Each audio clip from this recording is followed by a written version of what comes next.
মাদ্রাসায় যোগ্য শিক্ষক তৈরি হয় না বলে প্রোপাগান্ডা না ছড়ায়া আমাদের নুরানির শিক্ষকই যথেষ্ট স্কুলে শিক্ষকতা করার জন্য। স্কুলে গানের শিক্ষকের চিন্তা না করে স্কুলে আলেম শিক্ষক রাখেন।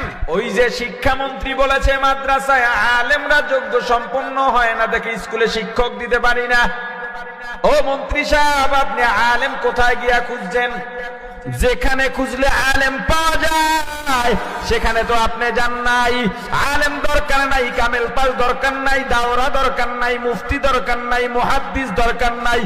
নুরানি কিরাতুল কুরআন মাদ্রাসায় যাও, নুরানি কিরাতুল কুরআন মুআল্লিম প্রশিক্ষণ প্রাপ্ত শিক্ষক স্কুল কলেজে দিয়ে দাও।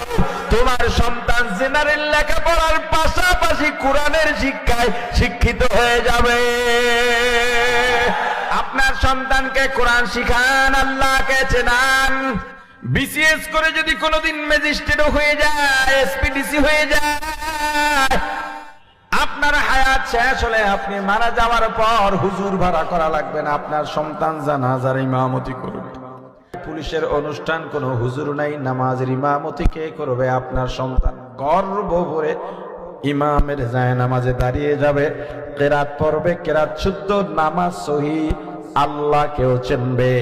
যার ভিতরে দ্বীন আছে, জিকির আছে, ইলম আছে, কোরআন আছে, ও কোনদিন আমার রাসূলের বিরুদ্ধে গালি দেবে না, আল্লাহর বিরুদ্ধে কথা বলবে না।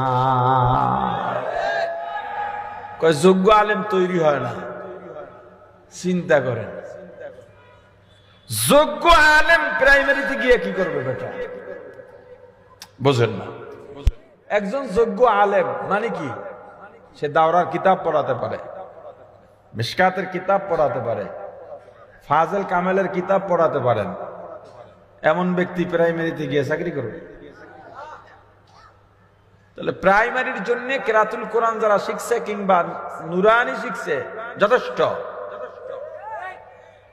আপনার আমি কোন স্কুলকে ছোট করতেছি না, ক্ষমা সুন্দর দৃষ্টিতে দেখবেন, বাস্তবতা বলছি। ওই নুরানি শিক্ষক প্রাইমারিতে নিয়োগ দেন, ইনশাআল্লাহ দায়িত্ব নিয়ে বললাম, ওই স্কুলের যতজন শিক্ষক আছে তাদের থেকে এই নুরানি শিক্ষকের হাতের লেখা ভালো।